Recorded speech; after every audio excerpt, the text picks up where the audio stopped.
wabarakatuh. InsyaAllah kita mula, insyaAllah. Bismillahirrahmanirrahim. Alhamdulillahirrahmanirrahim. Wassalatu wassalamu ala rasulillah an-nabil amin. Nabiyina wa habibina wa syafi'ina Muhammadin ibni Abdillah wa ala alihi wa ashabihi wa man walahu. Rakaman, okey. Dah mula. Okey, Ustaz. Okay. Pertamanya kita mengucapkan syukur yang sebanyak-banyaknya kepada Allah Subhanahu Wa Taala di atas nikmat dan kurniaan daripada Allah, hidayah dan taufik yang diberikan Allah kepada kita semua. Kita dapat bersama-sama pada malam ini bagi mulai siri-siri pembacaan matan akidah Ahlussunnah wal Jamaah, dan insya-Allah ada 8 matan kesemuanya kita akan baca, dan jika ada kesempatan lagi kita akan sambung yang ke-9, di mana matan yang ke-9 itu baru ana selesaikan, namun masih dalam peringkat semakan, iaitu matan Aqidah Ahlussunnah wal Jamaah Imam Al-Ghazali rahimahullah, yang sebenarnya dia diambil daripada kitab Ihya Ulumuddin, bahagian satu topik lah, di mana Imam Al-Ghazali rahimahullah menguraikan Aqidah Ahlussunnah wal Jamaah. Kita jelaskan dulu selok-belok tentang akidah ni, insya-Allah, sebelum kita masuk pada matan kita. Dan malam ni kita akan mula baca matan yang pertama, iaitu matan Al-Aqidah Al-Mursyidah. Dari segi bahasanya, akidah ni daripada perkataan aqada, yang terpecah daripadanya itu digunakan akad, dan digunakan akidah. Jadi yang ketaranya selalu lafaz yang kita gunakan adalah al-aqdu, al-aqidatu, ya. Al-i'tiqad, itu semua daripada akar kata yang samalah, ya. Yang mana dia berkait dengan simpulan, dengan simpulan. Jadi di akidah ini dari segi bahasanya memberi maksud kepercayaan dan keyakinan yang terikat dan tersimpul kukuh di dalam hati, yang tidak akan tercerai atau terungkai bila-bila pun. Itu makna akidah. Ya, keyakinan, kepercayaan yang tersimpul, yang terikat, yang tersimpul kukuh dalam hati, yang tidak akan terungkai sampai bila-bila. Di mana seseorang itu dia akan mati dengan keyakinan ataupun kepercayaan tersebut. Itu dipanggil akidah. Itu dari segi bahasa lah, dari segi bahasa. Adapun dari segi syarak, dan sudah tentu pengertian akidah dari segi syarak inilah yang perlu untuk kita beri perhatian. Jadi segi syarak, akidah ni adalah perkara-perkara yang wajib diyakini oleh setiap Muslim. Itu akidah. Perkara-perkara yang wajib diyakini oleh setiap Muslim dengan keyakinan yang jazam. Dengan keyakinan yang jazam. Dia bila sebut masalah keyakinan ni, maka dia berkait dengan hati. Perkara-perkara yang wajib diyakini oleh setiap Muslim dengan hatinya, dengan keyakinan yang jazam. Apa makna keyakinan yang jazam? Iaitu keyakinan yang putus, yang tetap hati padanya, tiada lagi keraguan dan kesangsian. Keyakinan yang bulat, yang penuh, tidak diserapi dalam hatinya itu dengan sebarang keraguan dan juga kesangsian. Itu makna akidah. Akidah di sudut syarak. Perkara yang wajib diyakini oleh setiap Muslim dengan keyakinan yang jazam.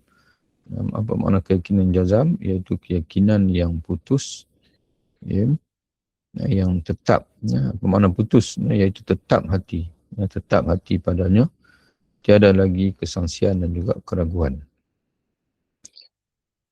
Kemudian kalimah i'tiqad pula memberi makna sesuatu sebagai akidah.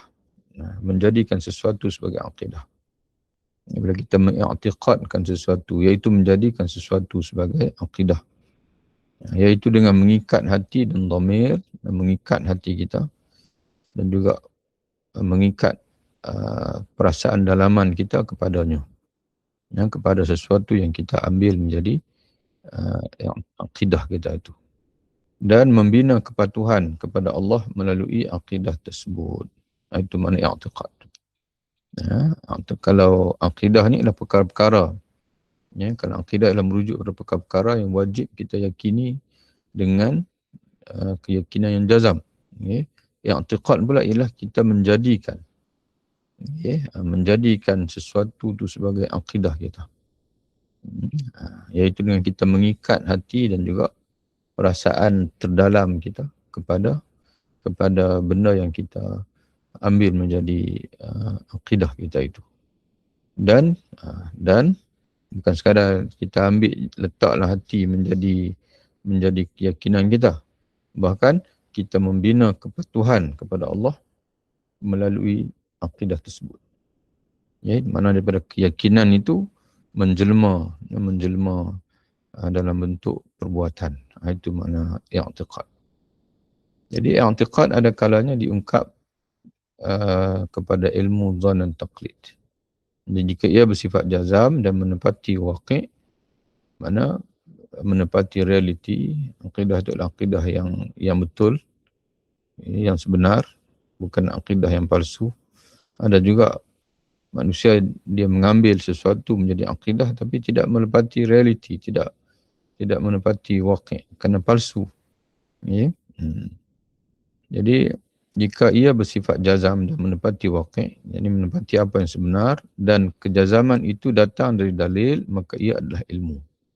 Jadi sudah tentu akidah Islam ini semestinya akidah yang menepati yang sebenar. Bukan akidah hanya keyakinan saja, tapi keyakinan itu palsu, tidak. Jadi kerana itu satu ungkapan yang walaupun dia terbit daripada ulama yang moden, yang barulah, iaitu Syekh Al-Alamah Muhammad Al-Ghazali rahimahullah, seorang ulama Mesir. Dia pernah sebut satu ungkapan bagi menggambar tentang iman. Kata dia, iman itu ialah al-ma'rifatul lati balaghat haddal yaqin. Ma'rifah, iaitu ilmu lah. Ma'rifah mana ilmu. Ilmu itu ialah idrak, suatu yang kita tanggapi, suatu yang kita fahami, yang menepati dengan waqi'. Itu mana ilmu. Ilmu ialah suatu yang kita fahami, suatu yang kita tanggapi, dan apa yang kita fahami, yang kita tanggapi itu menepati apa yang sebenar. Allati balaghat haddal yaqin, bukan saja iman ni, bukan saja ma'rifah, bukan saja ilmu, tetapi yang sampai kepada had keyakinan, dia panggil. Itu dua unsur yang mesti ada dalam akidah kita. Benar dan juga keyakinan yang penuh. Maknanya benar, sebagaimana yang sebenar, menepati yang sebenar. Yang kedua, diyakini dengan keyakinan yang bulat dan tidak ada sebarang kesangsian. Tapi jika kejazaman itu, mana hatinya itu tetap, tapi tanpa sebarang dalil, sebaliknya dia hanya ikutan pada orang lain, maka itu dipanggil taqlid. Tidak dipanggil taqlid. Iman taqlid adalah sah jika bersifat jazam. Tidak ada keraguan. Dan menepati waqi'. Mana tepat sebagaimana sebenar, bukan kepalsuan. Tapi jika tidak menepati waqi', tidak sah. Tidak sah. Walaupun iman taqlid ini sah, tapi sudah tentu bukan yang terbaik, dan kemungkinan orang yang terbabit itu dia berdosa kerana dia meninggalkan mencari ilmu. Jadi sebab itu di antara kewajipan besar dalam kehidupan kita ini adalah kita mencari ilmu. Talabul ilmi faridatun ala kulli muslim. Mencari ilmu, menuntut ilmu adalah fardu ke atas setiap orang Islam. Dan sudah tentu ilmu yang paling utama, yang paling besar, yang paling penting dalam hidup kita ini adalah ilmu akidah. Dan sudah tentu dalam senarai ilmu akidah itu yang berada di tangga yang paling tinggi adalah mengenal Allah Subhanahu wa taala. Dalam Al-Quran, akidah ini diungkap dengan kalimah iman. Itu akidah dalam Quran. Di mana Allah Taala berfirman di antaranya ayat yang kalau kita boleh petik beberapa ayat, di antaranya innal ladzina amanu wa amilus solihat ulaika hum khairul bariyah. Sesungguhnya orang yang beriman dan mengerjakan amal soleh, dia Allah Taala sebut. Sesungguhnya orang yang beriman, mana orang yang meyakini segala yang disampaikan oleh Nabi Muhammad SAW, wa amilus solihat, dan dia mengerjakan amal salih. Yang mengamal yang diredai oleh Allah, yang menepati Al-Quran dan Sunnah, dilakukan ikhlas kerana Allah, maka mereka itu, kata Allah, mereka itu adalah sebaik-baik makhluk, khairul bariyah. Surah Al-Bayyinah ayat yang ke-7. Jadi iman dari segi bahasa memberi makna tasdiq. Iman dari segi bahasa memberi makna tasdiq. Tasdiq iaitu membenarkan dengan hati. Jadi tasdiq ini dia tidak kaitan dengan lidah, dia tidak kaitan dengan anggota. Tasdiq ini dia merujuk berhati. Hati yang membenarkan. Dari segi syarak, iaitu tasdiqun Nabi. Membenarkan Nabi SAW dengan mempercayai dan meyakini segala yang disampaikan oleh baginda, sama ada berupa ilmu ataupun ajaran agama. Itu dia panggil iman. Jadi asal iman itu ialah dalam hati. Iaitu keyakinan dan penerimaan hati. Itu asalnya iman. Aslul iman. Jadi kalau seseorang itu dia iqrar, dia mengucap kalimah syahadah, mengaku, tapi tidak berasal usul daripada keyakinan hati, maka itu dipanggil munafik. Orang nifaq, orang munafik. Jadi sebab itu at-tasdiq ini dalam sebahagian kitab dia kata hati bersuara, dia panggil. Hati bersuara bahawasanya Allah benar, Rasul benar, Islam benar. Itu dipanggil at-tasdiq. Sebagai kita kata, kita ada seseorang memaklum kepada kita tadi, di simpang 3 tadi ada berlaku kemalangan. Lalu hati kita bersuara, kerana yang menyampaikan kita itu rakan kita, orang tidak pernah berbohong, maka hati kita bersuara, oh berlaku kemalangan. Jadi hati kita bersuara bahasanya apa yang disampaikan itu benar. Tapi kalau yang menyampaikan kepada kita itu orang yang seluka tipu kita, yang pernah ada sejarah bergurau dengan kita, jadi menyebab hati sangsi. Mana tidak ada tasdik lah, hati sangsi. Maka terbit daripada lidah kita, betulkah kamu bergurau? Itu tasdik. Tasdik ini adalah mana kita membenarkan dengan hati. At-tasdiq biqalbi, membenarkan hati. Iaitu hati kita bersuara bahwasanya Allah benar, Rasul benar, apa disampaikan oleh Rasul semuanya adalah benar. Jadi asal iman dalam hati. Itu keyakinan dan penerimaan hati. Namun oleh kerana apa yang ada dalam hati itu adalah tersembunyi, maka wajib iman di dalam hati itu disusuli pula dengan pengakuan lidah, iaitu dengan melafazkan 2 kalimah syahadah, la ilaha illallah Muhammadun Rasulullah. Itu disebut apa? Iqrar dia panggil.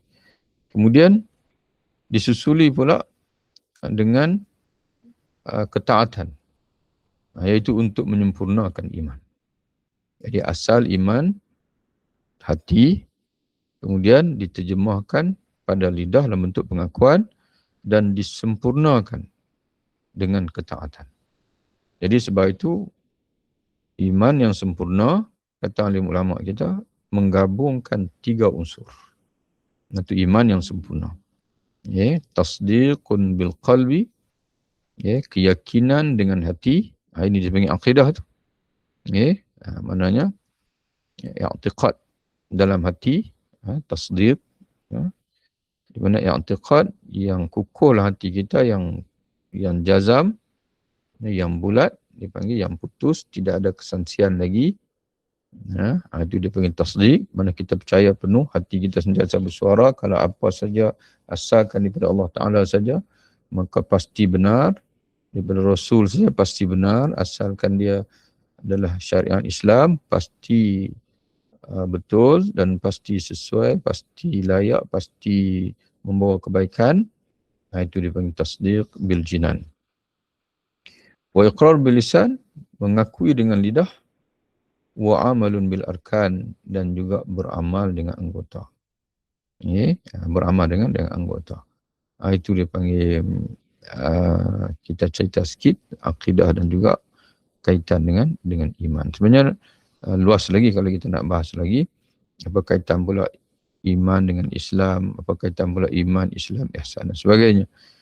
Itu insya-Allah nanti ada kelapangan, nanti kita hurai pula hadis lah. Hurai hadis Nabi SAW yang ceritakan tentang iman, Islam dan juga ihsan. Kemudian kita berkenalan pula sebuah sikit dengan matan akidah yang pertama yang kita nak baca pada malam ni, iaitu akidah Al-Mursyidah. Kenapa kita mula dengan akidah Al-Mursyidah ini? Walaupun akidah Al-Mursyidah ini tidaklah begitu famous, terkenal dalam masyarakat kita. Akidah Mursyidah ini dicatat oleh sejarawan kita bahawasanya merupakan matan akidah yang dikaitkan dengan Sultan Salahuddin Al-Ayyubi. Iaitu seorang sultan yang telah diberi kelebihan oleh Allah Ta'ala dalam sejarah Islam ni, di mana dialah yang berjasa besar memerdekakan Baitul Maqdis daripada cengkaman Salibiyah. Beliau lahir tahun 532 Hijrah dan meninggal tahun 589 Hijrah. Jadi akidah Mursyidah ini diceritakan pada zaman dia, di mana pada zaman pemerintahan beliau, matan akidah ini dibaca di masjid-masjid atas arahan Sultan Salahuddin. Mana diperintahkan di masjid-masjid dibaca, terutama di Mesir. Dalam kitabnya, dalam kitab Imam As-Suyuti, iaitu Al-Wasail ila Musa Marati Al-Awail, Imam As-Suyuti menceritakan, apa dia cerita? Dia kata Sultan Salahuddin Al-Ayyubi memerintahkan para muazzin agar melaungkan sebutan akidah Asy'ariyah ini setiap kali masuk waktu salat. Setiap kali, mana 5 kali sehari, satu hari, diminta untuk dibaca, dilaungkan supaya didengari oleh masyarakat. Yakni mereka ditugaskan membacanya setiap malam dan berterusan hingga ke zaman kita hari ini. Mana zaman kita ini, mana zaman Imam Suyuti lah. Jadi dibayangkan 500 tadi, Salahuddin meninggal tadi tahun 589, Imam Suyuti meninggal tahun 911. 400 tahun. Kata Imam Suyuti masih berterusan pada zaman dia. Akidah Mursyidah ini dilaungkan, dibaca. Kemudian Al-Maqrizi turut menceritakan Sultan Salahuddin dalam perkara usul, yakni i'tiqad. Beliau beriktikad sebagaimana mazhab Imam Abu Hasan Al-Asy'ari. Mana dia ni adalah orang yang berpegang dengan akidah Al-Sunnah, mengikut aliran Al-Asy'ariyah. Ketika menguasai Mesir, kata Imam Al-Maqrizi, beliau berusaha membawa rakyat Mesir berakidah dengan akidah tersebut, di mana para muazzin diperintahkan supaya mengumandangkan pada setiap malam sebutan akidah yang dikenali dengan Al-Mursyidah. Akidah yang kita akan baca ni lah. Maka berterusanlah tradisi itu di serata masjid dalam Mesir dan kota Kahirah hingga ke zaman kita hari ini. Zaman Imam Al-Maqrizi. Tak pasti, tak sempat saya Imam Al-Maqrizi ni berapa hidup, dia hidup zaman bila? Tahun berapa? Jadi kerana asal Mesir ni adalah Fatimiyah, Syiah. Tapi Salahuddin Al-Ayyubi berjaya. Dan sampai ke ini, orang Mesir adalah akidah, berakidah Al-Sunnah wal Jamaah. Dan Al-Azhar sendiri adalah akidah yang dipelajari adalah akidah Asy'ariyah. Dalam Tabaqat Asy-Syafi'iyah, pengarangnya iaitu Imam Tajuddin As-Subki. Imam Tajuddin As-Subki ini dia meninggal, wafat tahun 771 Hijrah. Yang beliau menceritakan semasa hayatnya, Imam Ibnu Asakir. Ini seorang tokoh besar dalam mazhab Syafi'i. Imam Ibnu Asakir, iaitu Imam Fakhruddin Abu Mansur Abdul Rahman bin Muhammad bin Al-Hasan bin Hibatullah bin Abdullah Dimashqi, yang dikenali dengan Ibnu Asakir, seorang faqih mazhab Syafi'i yang terkenal. Dan beliau merupakan anak saudara kepada ahli hadis Syam yang juga dikenali dengan Ibnu Asakir, iaitu Abil Al-Qasim Ali bin Al-Hasan bin Hibatullah. Beliau lahir tahun 550 Hijrah. Dari Imam Ibnu Asakir ini. Dia meninggal tahun 620 Hijrah, lebih kurang 30 tahun selepas Salahuddin Al-Ayyubi. Ya. Dan dikebumikan di perkuburan para sufi di Dimashq, di Damsyik, di Syria. Jadi kata Imam Tajuddin As-Subki, semasa hayatnya Imam Ibnu Asakir ni membaca dan mengajar matan akidah mursyidah ini. Menurut Imam Tajuddin As-Subki, kandungan akidah mursyidah ini sepenuhnya menepati akidah Ahlussunnah wal Jamaah. Setelah mengemukakan matan akidah tersebut selengkapnya, maka beliau mengulas, kata Imam Tajuddin As-Subki, tidak ada sebarang kenyataan dalam akidah ini yang ditolak oleh seorang mazhab Sunni. Kemudian berikutnya jadi tuan-tuan dan sekalian, matan akidah mursyidah yang anda terjemahkan ni, yang menjadi teks bacaan kita ini, ialah yang diambil daripada Tabaqat Asy-Syafi'iyah oleh Imam Tajuddin As-Subki itulah. Jadi Imam Tajuddin As-Subki dia menyenaraikan sepenuhnya akidah mursyidah yang diajar oleh Ibnu Asakir, Imam Ibnu Asakir pada zaman dia, dan juga yang menjadi bacaan Salahuddin Al-Ayyubi di negeri Mesir khususnya, pada setiap hari, pada setiap malam, yang berjaya mengubah rakyat Mesir daripada berakidah dengan akidah Fatimiyah kepada berakidah dengan akidah Ahlussunnah wal Jamaah, mengikut aliran Asy'ariyah ataupun Asy'ariyah. Okey. Itu kita berkenalan sedikit dengan akidah Al-Mursyidah. Jadi melalui guru anak Syekh Muhammad Abdul Sulaiman Adal, ada sanad, dipanggil sanad ni lah, sanad barakah. Dipanggil sanad kitab dipanggil. Kepada Imam Tajuddin As-Subki, dan Imam Tajuddin As-Subki pula dipanggil. Jadi melalui sanad kepada Imam Tajuddin As-Subki ni, insya-Allah kita ada pertalian lah dengan Imam Ibnu Asakir, insya-Allah, dan juga sekaligus kepada sahib matan kita ini, insya-Allah. Jadi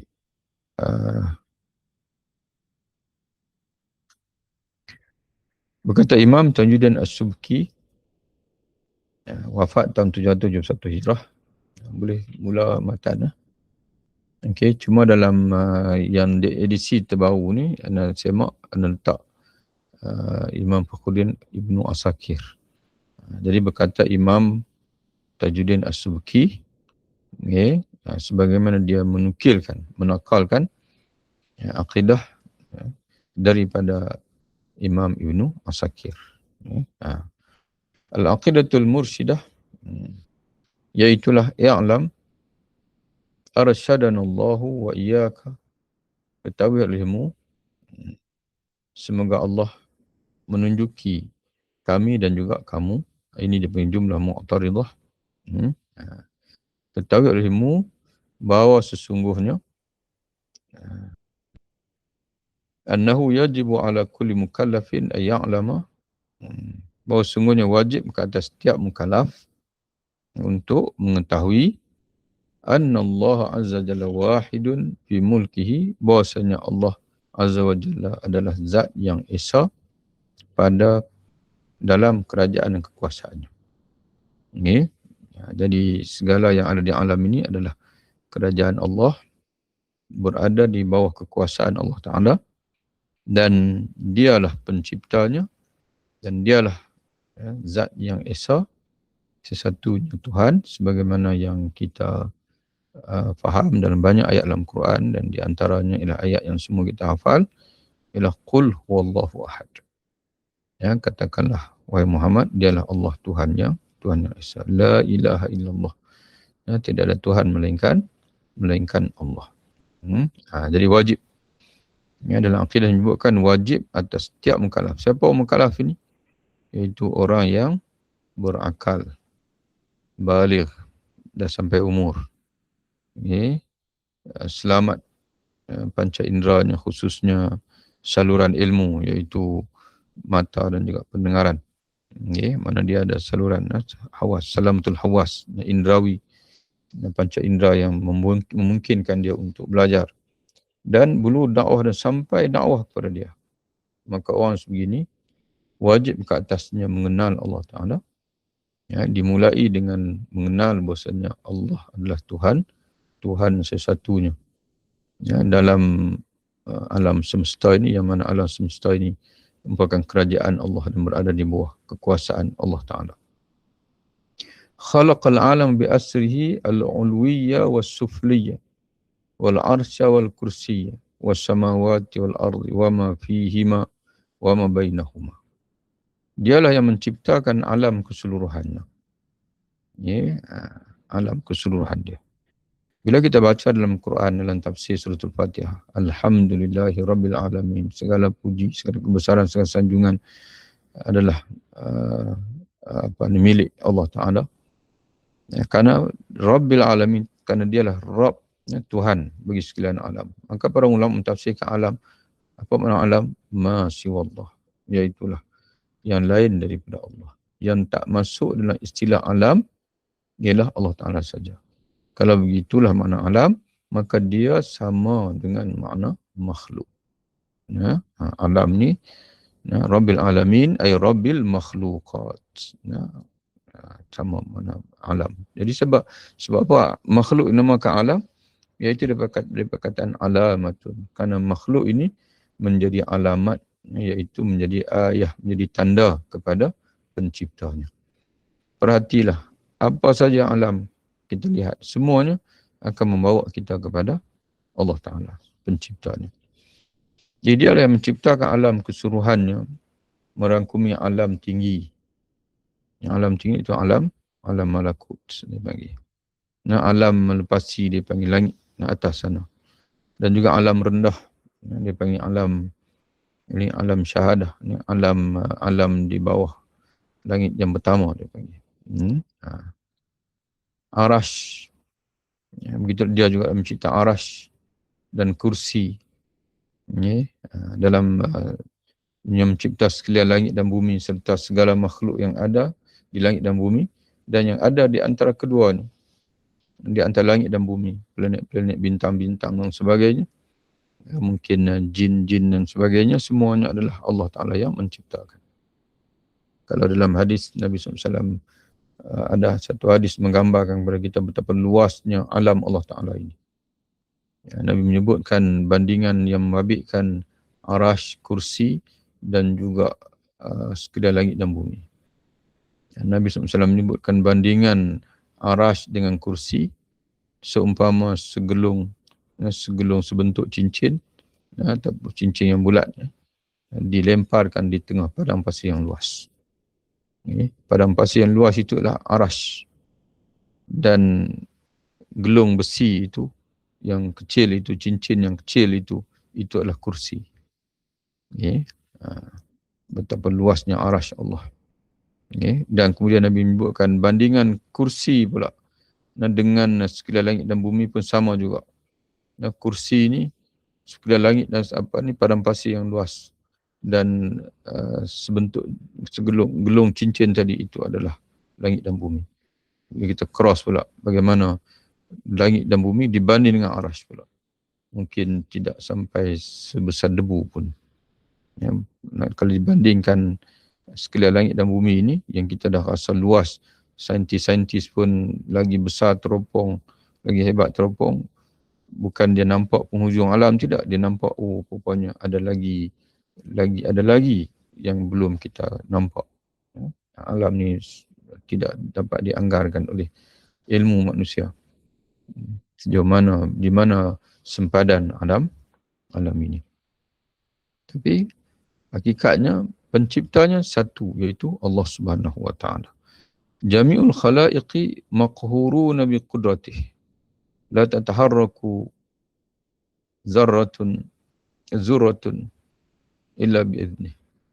Zarratun la tataharraku zarratun, ya, illa bi idnih.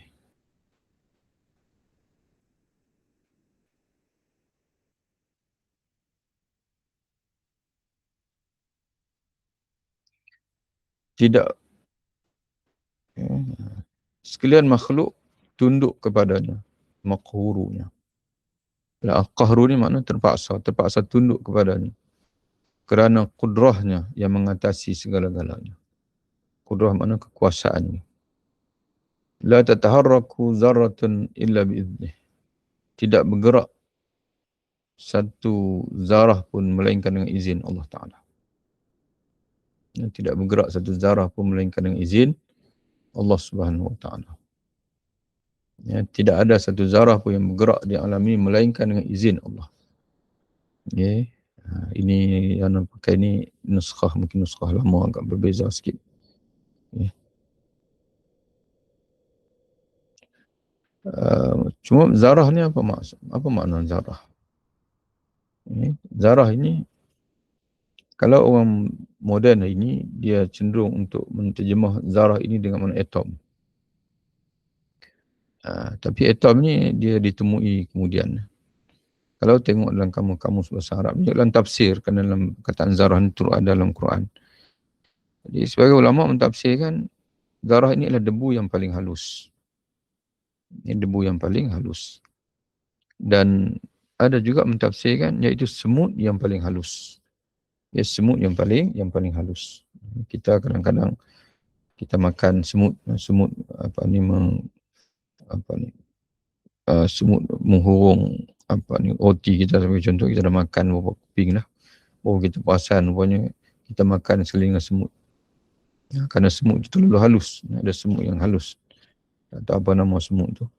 Ya, semut yang halus. Kalau kita letak atas penimbang, mana penimbang yang begitu seni lah, pun tak, orang kata tak berubah. Dia panggil bacaan penimbang tu, kerana dia terlalu ringan.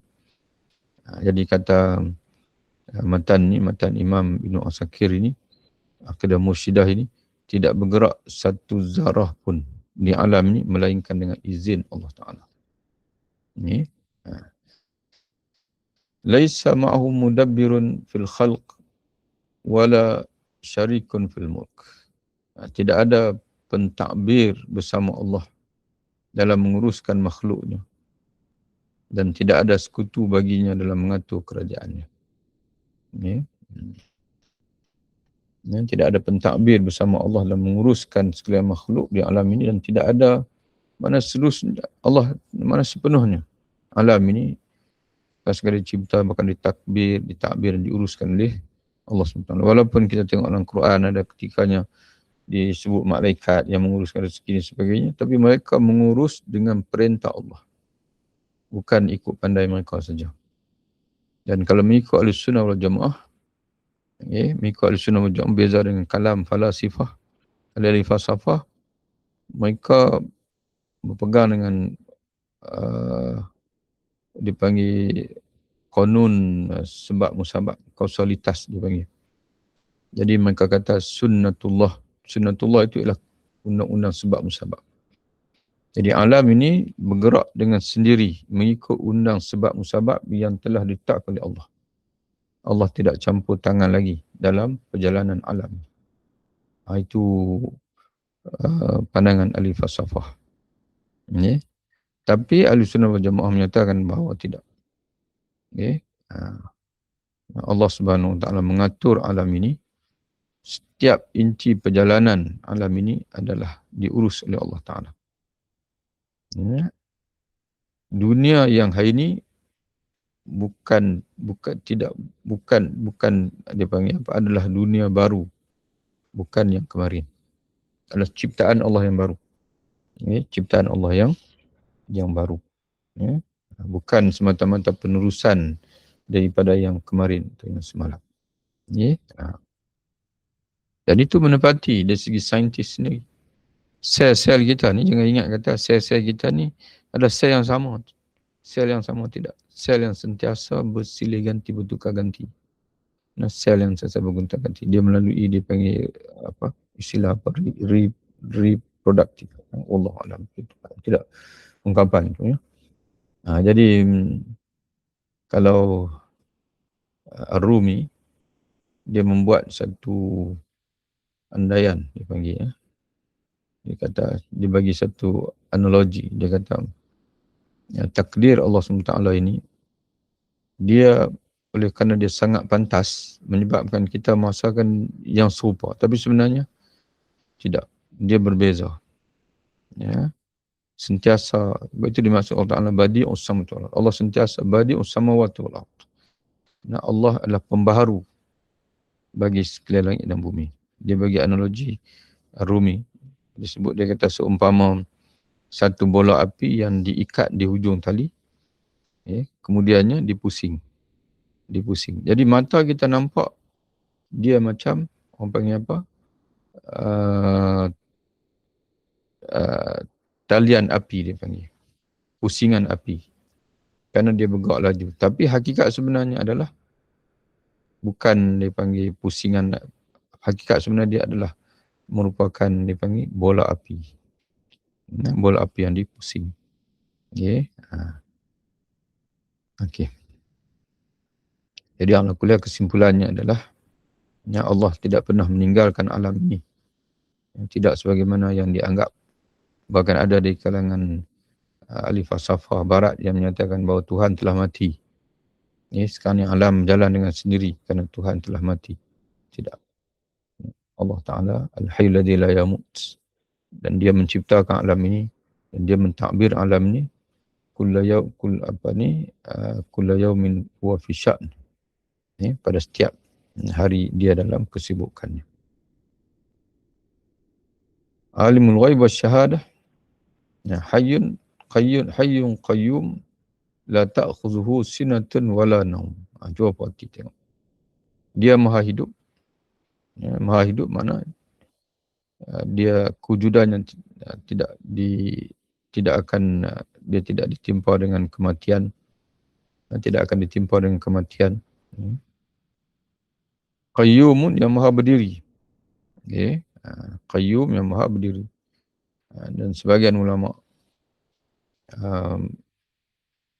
menyebutkan iaitu dia bersifat dengan qiyamuhu ta'ala binafsih. Dia berdiri sendiri dan tidak bergantung kepada al-mujid, wujudan yang tidak bergantung kepada yang mengadakan, kan dia sedia ada, dan tidak bergantung kepada tempat dan tidak tertakluk dengan masa.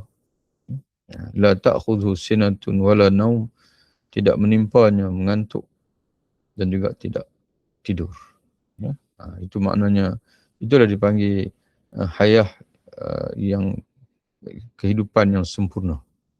Tidak ada langsung ruang untuk ditimpa kematian. Sama ada kematian dalam erti tidur, kerana Nabi sebutlah hadis an-naum akhul maut. Tidur itu adalah saudara kepada kematian. Mana orang yang tidur, makna dia akan mati. Tapi Allah Ta'ala la ta'khudhu sinatun wala naum. Tidak menimpanya mengantuk dan juga tidur. Dan sebagian ulama mentafsirkan qayyum dengan makna iaitu Tuhan yang mana dia berdiri, bukan saja berdiri sendiri, bahkan dialah yang mendirikan sekalian makhluk. Mana sekalian makhluk tidak berdiri dengan sendiri, sebaliknya didirikan oleh Allah Ta'ala, dan juga penerusan dia merupakan anugerah Allah Subhanahu Wa Ta'ala. Macam kita ni, wujud kita dengan pemberian Allah Ta'ala dan juga berterusannya kita selama hayat kita di dunia ini juga merupakan pemberian daripada Allah Subhanahu Wa Ta'ala. Alimul ghaib wasyahadah. Ini semua kalau dalil, kalau ditanya, kalau kita ingin dalil hayyun qayyum la ta'khudhu sinatun wala naum, itu jelasnya adalah ayat kursi. Tuan-tuan dan sekalian boleh tengok ayat kursi. Dan sebab itu ayat kursi ni ayat paling agung. Kerana dia menciptakan zat, dia menceritakan, menyebutkan tentang sifat-sifat keagungan zat yang maha agung. Sebab tu Nabi sebut a'zamul ayah. Ayat paling agung dalam Quran adalah ayatul kursi. Daripada awal ayat sampai hujung ayat tidak menceritakan lain melainkan tentang Allah Ta'ala. Alimul ghaib wa syahadati, yang mengetahui yang tersembunyi, al-ghaib, dan juga yang nampak syahadah. Dia mengetahui yang alam ciptaan dia mengetahui yang ghaib wa syahadah dan juga yang nyata. Yang ghaib ni apa makna ghaib? Iaitu alam yang tidak dapat dicerap ataupun tidak dapat ditanggapi oleh mana-mana satu daripada indrawi kita yang 5. Beza dengan alam syahadah. Alam syahadah ialah alam yang dapat ditanggapi oleh indrawi kita yang 5. Yang dapat ditanggapi oleh mata, ditanggapi oleh telinga, ditanggapi oleh kulit. Sebab itu angin. Angin kita tak nampak. Mata tak nampak, telinga tak dengar, tapi dapat dirasai oleh kulit. Itu angin. Kemudian dapat dirasai oleh lidah kita, masin, manis dan sebagainya. Dapat dirasai di hidu, bau. Kita lalu tu mata tak dapat mengesan bau, minyak wangi. Tapi hidung kita kesan, oh ini ada minyak wangi ni, ada bunga ni. Ada bunga harum berhampiran dengan kita. Kita pun, maka kita memberi arahan kepada mata kita, perhati di mana bunga itu. Bau bangkai sebagai contoh. Maka kita pun bagi arahan pada mata kita, cuba perhati di mana bangkai itu. Itu dipanggil alam syahadah. Alam nyata ialah alam yang dapat ditanggapi oleh indrawi kita. Tapi alam ghaib macam mana? Alam ghaib tidak dapat ditanggapi oleh indrawi kita, tetapi sampai kepada kita melalui perkhabaran yang sahih daripada Allah melalui Rasul SAW. Alam ghaib. Jadi sebab itu dalam Islam, contohnya dalam akidah An-Nasafiyah, Al-Aqaid An-Nasafiyah, akidah Nasafiyah ni adalah akidah, matan akidah mengikut tarik jalan Al-Maturidiyah. Dalam matan tu ada menyebutkan asbabul ilmi, jalan untuk mendapat ilmu ini yang diiktiraf oleh Islam, bahkan menjadi menjadi saluran untuk kita mendapat akidah yang sahih. Ada 3, iaitu panca indera, al-hawas, itu yang pertama. Yang kedua, kita sebut secara yang tidak teratur lah, kita sebut, ataupun ketiga-tiga sekali dalam bentuk rangkuman.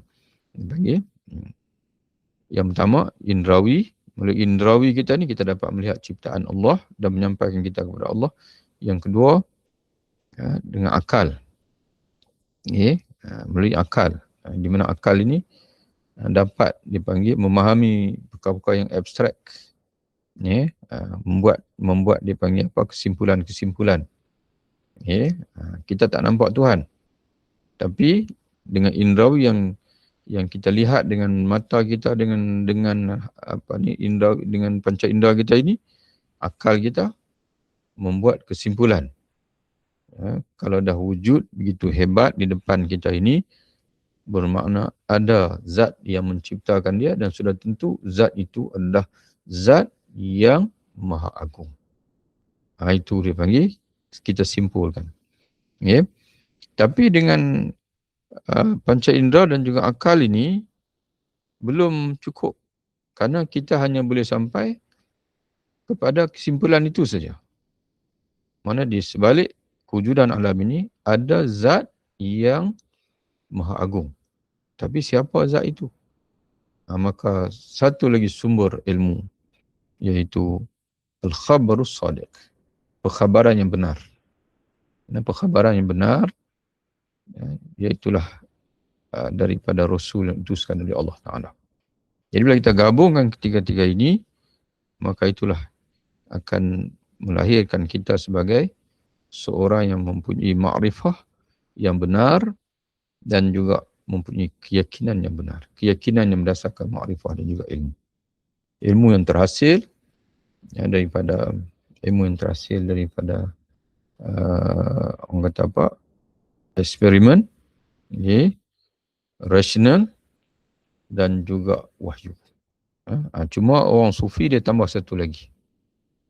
Bahkan orang sufi Imam Ghazali sini, dia dalam perjalanan dia yang jauh melalui falsafah, melalui sebagainya, dia buat kesimpulan bahasanya cara yang paling baik atau yang paling tepat ialah melalui, dia panggil, itu kesimpulan yang dia buat, iaitu melalui penyucian jiwa tasawuf.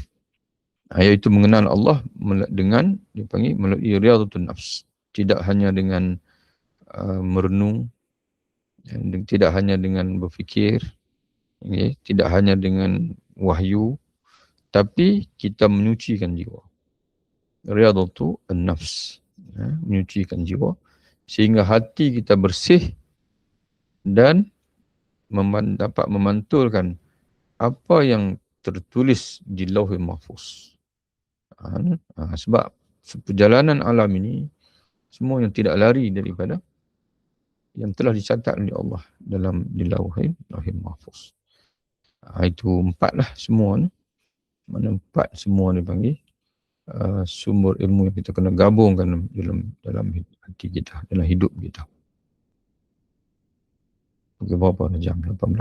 10.18 kita sambung sehingga 10.30 insya-Allah. Dan la yakhfa 'alaihi syai'un fil ardi wala fis sama'. Tidak tersembunyi kepadanya sesuatu pun yang ada di bumi ini maupun yang ada di langit. Semuanya diketahui oleh Allah. Wa huwa ma'akum aina ma kuntum. Dan dia bersama dengan kamu di mana saja pada. Yang ini ilmunya, pengetahuannya, pertolongan dia, bantuannya, yang sentiasa bersama dengan kamu di mana saja kamu berada. La yakhfa 'alaihi syai'un fil ardi wala fis sama'. Tidak tersembunyi kepada Allah sesuatu pun yang ada di bumi ini maupun yang ada di langit ini. Ya'lamu ma fil barri wal bahri. Dia mengetahui segala yang ada di daratan juga di lautan. Wa ma tasqutu min waraqatin illa ya'lamuha. Dan tidak ada sehelai daun yang gugur melainkan dia mengetahui. Wala habatin fi zulumatil ard. Tidak ada yang jatuh, tidak jatuh sebiji benih dalam kegelapan bumi. Mana tidak ada benih yang masuk dalam tanah. Wala ratbin, tidak ada benda yang basah. Wala yabisin, tidak ada benda yang kering. Illa fi kitab mubin, melainkan semuanya berada tertulis dalam kitab yang terang, iaitu Lauhul Mahfuz. Lauhul Mahfuz. Ini kena ubah, bukan Lauh Mahfuz, Lauhul Mahfuz. Lauhul Mahfuz. Okey.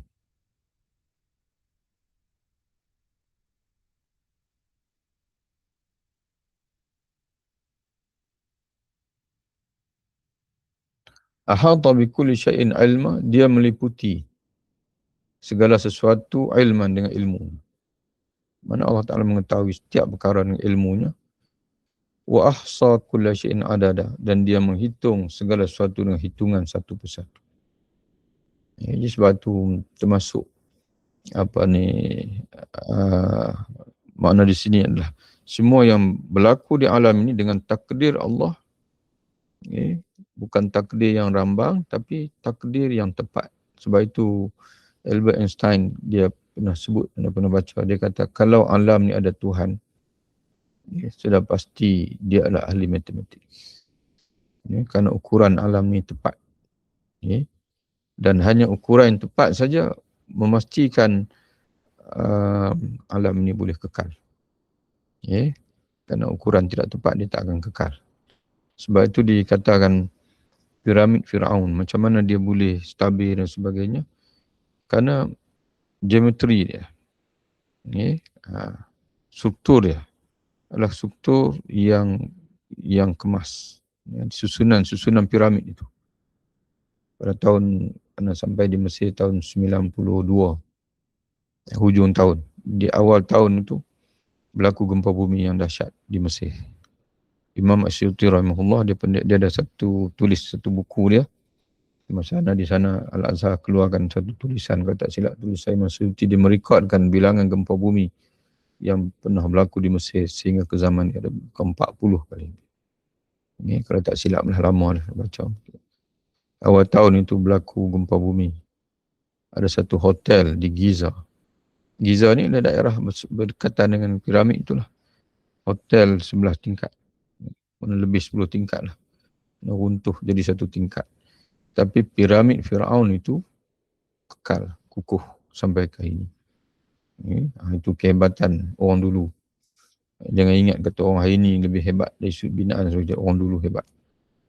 Allah Ta'ala beri pada mereka. Cumanya kemajuan teknologi itu tidak mencapai pada kita lah. Teknologi manusia ni mengalami evolusi, mengalami tatawur di masa ke semasa. Sesuai dengan keperluan zaman tersebut, Allah Ta'ala bagi ilham. Seumpama Allah Ta'ala bagi ilham pada Nabi Nuh AS untuk buat kapal yang boleh menampung banjir yang mana fi maujin kal jibal, yang mana ombaknya saja seumpama gunung. Allah Ta'ala bagi ilham untuk buat kapal begitu. Jadi begitulah juga zaman hari ini. Allah Ta'ala bagi ilham dan manusia untuk menghadapi teknologi, tapi sebenarnya dari segi kepandaian manusia itu sama saja. Otak manusia ni, otak ambil kelebihan itu adalah sama. Siapa yang banyak mengaktifkan sel-sel otak dia, maka orang itu akan berkembang. Ya. Dan dia menghitung segala sesuatu dengan hitungan yang satu persatu. Termasuk special manusia ini dihitung amalan. Ya, bukan dihitung qadar kauni saja. Tapi juga qada syar'i itu tertakluk pada manusia. Ya, mereka disuruh untuk sembahyang, puasa dan sebagainya.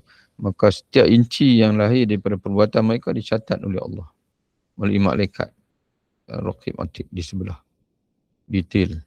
Sebab itu dalam surah Al-Kahfi, bila orang kafir menghadap Allah Ta'ala, dibentang buku pada mereka, maka terbit daripada mulut mereka, ma li hadzal kitabi la yughadiru saghiratan wala kabiratan illa ahsaha. Kenapa dengan kitab ni, dengan buku ini, yang tidak, yang kecil, ma li hadzal kitab la yughadiru, tidak meninggalkan, la yughadiru saghiratan, tidak meninggalkan yang kecil dan juga tidak meninggalkan yang besar, illa ahsaha, semua dihitung semua ni. Kitab apa ni? Kenapa dengan buku ni? Sampai tulis semua, kira semua. Tidak kecil, tidak besar, kecil, titik bengit, semua yang dicatat, ditulis. Fa'alul lima yurid, dia maha melaksanakan segala yang dia kendaki. Qadirun ala ma yasha, dia maha berkuasa terhadap segala yang dia mahu. Mana apa yang dia takdirkan, apa yang segala kehendaknya, maka dia boleh melaksanakan tanpa ada siapa yang menyekat dia, yang dapat menghalang Allah Ta'ala dia melaksanakan apa yang dia kendaki, apa yang dia mahu, kerana dia adalah qadirun, yang maha berkuasa. Lahul mulk, miliknya kerajaan dan kekuasaan. Walul ghina, miliknya kekayaan. Walul izzu, miliknya kemuliaan. Wal baqa, dan juga kekekalan. Kullu man 'alaiha fanin, semua yang ada di atas muka bumi ini akan binasa. Wa yabqa wajhu rabbik, yang akan kekal ialah wajah Tuhanmu, yakni zat Tuhanmu. Kenapa diungkapkan wajah itu memberi makna zat? Kerana wajah ini adalah yang paling mulia. Yang paling mulia dinisbahkan kepada zat bagi bahasa yang digunakan oleh manusia. Walahul hukm wal qada, miliknya jua hukum, keputusan, wal qada, dan juga ketetapan. Dia yang berhak memutuskan. Sama ada hukum berkaitan hukum taklifi ataupun hukum kauni. Hukum kauni, dia berhak memutuskan siapa yang akan hidup, siapa yang akan mati. Okay. Siapa yang menang, siapa yang akan kalah. Okay, contohnya. Okay. Siapa yang, maknanya segala yang berlaku di alam ini, kewujudan dia, peristiwa, segala-galanya, siapa yang memutuskannya? Allah Ta'ala. Dan satu lagi adalah qada syar'i, al-hukm syar'i, hukum taklifi. Okay. Siapa yang menentukan perbuatan-perbuatan manusia ini wajib, ini sunat, ini haram? Yang berhak menentukan dia adalah Allah Ta'ala juga. Walahul qada, dan juga ketetapan. Ketetapan yang tertulis di Lauhul Mahfuz, itu disebut al-qada. Dan juga pelaksanaan bagi ketetapan itu disebut al-qadar. Dan sebagian ulama dia kalih Al-qadar iaitu ketetapan, al-qada itu pelaksanaan. Ya. Wal asmaul husna, dan miliknya nama-nama yang terindah. Segala nama-nama yang terindah juga adalah milik walillahi asmaul husna fad'uhu biha. Dan bagi Allah nama-nama yang terindah, maka kamu serulah Allah, beribadahlah kepada Allah, berdoalah kepada Allah dengan kamu menghayati nama-nama Allah, dan juga kamu berdoa dengan menggunakan nama-nama Allah Ta'ala. Jadi sebab itu Nabi mengajar kita untuk berdoa dengan bertawassul pada nama-nama Allah Ta'ala. Ya Hayyu, Ya Qayyum birahmatika astaghis. Wahai Tuhan yang maha hidup, wahai Tuhan yang maha berdiri sendiri dan juga yang mendirikan makhluk, dengan rahmat-Mu ya Allah astaghis, aku mohon pertolongan. Ya. Jadi tuan-tuan bersekalian, tujuan kita menguji akidah ni, yang lebih-lebih lagi akidah yang mana yang menceritakan tentang Allah Ta'ala ini adalah untuk kita membina keyakinan dalam hati kita untuk kita bertawakal kepada Allah. Itu sebenarnya. Ya, kita tidak bertawakal. Tawakal memang tidak menyerahkan. Kerana tawakal ni daripada situ terbitnya wakil. Wakil ni adalah orang kita serahkan urusan kita. Tidak. Kita bertawakal kepada Allah. Iaitu kita mengambil Allah sebagai wakil kita. Bagaimana kita selalu sebut, hasbunallahu wa ni'mal wakil. Cukuplah Allah, dan dia adalah sebaik-baik wakil. Maknanya sebaik-baik untuk kita serahkan urusan kita. Yang ini kita bertawakal kepada dia. Sebab itu Imam Al-Ghazali dan Ihya Ulumuddin, dia letakkan sekali, dia panggil tauhid dan tawakal. Okay? Tawakal ni adalah buah pada tauhid. Kalau tauhid kita kepada Allah sempurna, maka tawakal kita kepada Allah pun sempurna. Tapi kalau tauhid kita kepada Allah tidak sempurna, maka tawakal kita kepada Allah pun tidak sempurna. Kita banyak bertawakal pada diri kita sendiri, makna menyerah urusan diri kita sendiri, pada otak kita, pada pakar ekonomi, pakar dia panggil itu ini dan sebagainya. Akhirnya kita dah habis banyak duit nak belanja, mengupah pakai itu pakai ini, tapi masih tidak selesai. Ya, kerana kita, bila kita sombong dengan Allah Ta'ala, maka Allah Ta'ala serah urusan untuk kita tangani sendiri, sedangkan kita banyak kelemahan. Ya, banyak kelemahan. Jadi sebab itu kita mengaji akidah ni. Dan akidah ni macam zaman Salahuddin itu diulang sehingga lekat dalam jiwa dan hati sanubari kita. La dafi'a lima qada. Tiada yang dapat menolak ketetapannya. Ya, la dafi'a. Tidak ada sebarang yang dapat menolak. Itu sebab dipanggil dari segi nahunya, la itu la nafi'al jins. Dafi'a itu isim la.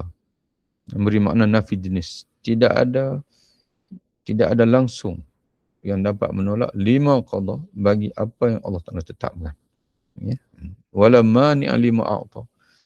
Tiada sebarang penghalang lima a'ta bagi pemberian Allah. Manakala Allah Ta'ala nak bagi dekat kita, tidak ada siapa yang boleh halang pemberian Allah Ta'ala itu. Sebab itu kita kena banyak doa kepada Allah Ta'ala. Yang berdoa yang tanpa putus asa. Kerana Allah Ta'ala janji dia akan beri kepada kita. Yaf'alu fi mulki ma yurid. Dia melaksanakan dalam kerajaannya apa yang dia kendaki. Yahkum fi khalqihi ma yasha. Dia memutuskan kepada makhluknya apa yang dia mahu.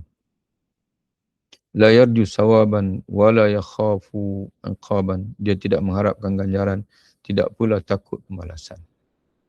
Okay. Jadi sebab itu Allah Ta'ala tidak ada sebab. Allah Ta'ala tidak melakukan apa-apa dengan bersebab. Okay. Dia lakukan semata-mata dengan kehendaknya. Okay.